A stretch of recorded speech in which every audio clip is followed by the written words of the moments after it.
കാഴ്ചയൊക്കെ കണ്ടതിന് ശേഷം അടുത്ത സ്ഥലത്തേക്ക് പോവുകയാണ്. നമ്മൾ ഈ നേരെ ഫ്രണ്ടിൽ കാണുന്നതാണ് ഈ കൃഷ്ണാസ് ബട്ടർ ബോൾ എന്ന് പറയുന്നത്. പക്ഷെ നമ്മൾ ഇപ്പോൾ അങ്ങോട്ടല്ല പോകുന്നത്. ഇവിടുത്തെ ഇങ്ങനെ ചുറ്റും ഇവിടുത്തെ ഓരോ പ്രധാന സ്പോട്ടുകളാണ്. ഇപ്പം നമ്മൾ നേരെ ലെഫ്റ്റ് എടുക്കുകയാണ്. ഇതാണ് നമ്മുടെ ഗണേശ രഥം. മഹാബലിപുരത്തെ നിരവധി പാറയിൽ കൊത്തിയ അത്ഭുതങ്ങളിൽ ഗണേശരഥം അതിൻ്റെ സിംപ്ലിസിറ്റിയിലും ഡിവൈൻ പ്രസൻസ് കൊണ്ടും വേറിട്ട് നിൽക്കുന്നു.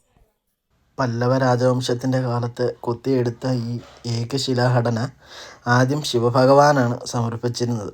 ഇന്ന് ഗണപതി ദേവൻ്റെ ഒരു വിഗ്രഹമൊക്കെ വെച്ച് ഏറ്റവും കൂടുതൽ ആളുകൾ സന്ദർശിക്കപ്പെടുന്ന ഒരു ആരാധനാലയത്തിൽ അങ്ങനെ ഗണേശരഥത്തിൻ്റെ കാഴ്ചകളൊക്കെ കണ്ട് നമ്മൾ മുമ്പോട്ട് നടക്കുകയാണ്.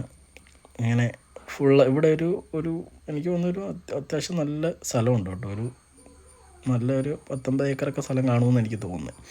മൊത്തത്തിൽ ഇങ്ങനെ നല്ല കല്ലൊക്കെ പതിച്ച് നല്ല വഴികളും ഒക്കെയാണ്. ഇവിടെ ചുറ്റും കല്ല് കൊണ്ടുള്ള ഓരോരോ സംഭവങ്ങളാണ്. കല്ലിൽ കൊത്തി എടുത്തിട്ടുള്ള ഓരോരോ കാര്യങ്ങളാണ് ചെയ്തിരിക്കുന്നത്. ഇപ്പോൾ ഒരു ചെറിയ സ്റ്റെപ്പ് പോലും കല്ലിലാണ് കൊത്തിയെടുത്ത് ചെയ്തിരിക്കുന്നത്. നമ്മൾ ചുറ്റും ഇങ്ങനെ നടക്കുമ്പോൾ ഓരോരോ കാഴ്ചകൾ കാണാം. കല്ലിൽ കൊത്തിയെടുത്ത് ചെയ്തിരിക്കുന്ന ഓരോരോ കാഴ്ചകളും ഭയങ്കര വ്യത്യസ്തമായിട്ടുള്ള കാഴ്ചകളുമാണ്. നമ്മളിങ്ങനെ നടന്ന് വന്നപ്പോൾ ഒരു പണി തീരാത്ത ഒരു ക്ഷേത്രത്തിൻ്റെ മുമ്പിലോട്ടാണ് നമ്മൾ വന്നത്. ഇതൊരു ക്ഷേത്രമാണ്, അങ്ങനെ പണി തീർന്നിട്ടില്ല. ഇതെല്ലാം ഫുള്ള് ഒറ്റ കല്ലിലാണ് കൊത്തിയെടുത്തിരിക്കുന്നുള്ളതാണ് അതിൻ്റെ ഏറ്റവും വലിയൊരു അതിശയം.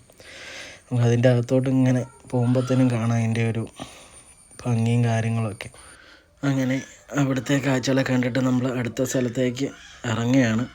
ഇവിടെ ബോർഡൊക്കെ വെച്ചിട്ടുണ്ട്, ഓരോ സ്ഥലത്തിനോട്ടുള്ള ബോർഡുകളൊക്കെ വെച്ചിട്ടുണ്ട്.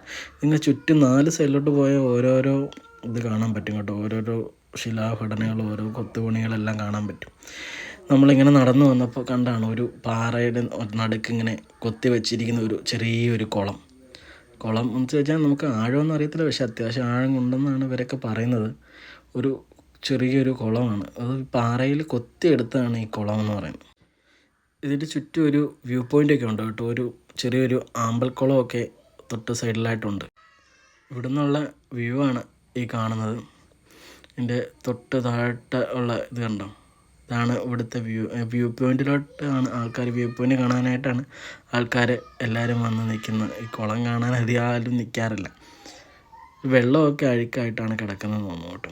എന്തായാലും ഇതിൻ്റെ തൊട്ട് താഴെ കാണുന്നതാണ് പറഞ്ഞ ആമ്പൽ കുളം. അടുത്ത ഒരു ശിലാഘടനയാണ് കല്ലിൽ കൊത്തിയെടുത്തിരിക്കുന്നത്. ഇവിടുത്തെ എല്ലാം പ്രധാനമായിട്ടുള്ള എല്ലാ സ്പോട്ടിലും ഇങ്ങനെ ഒറ്റ കല്ലിൽ കൊത്തിയെടുത്തിട്ടുള്ള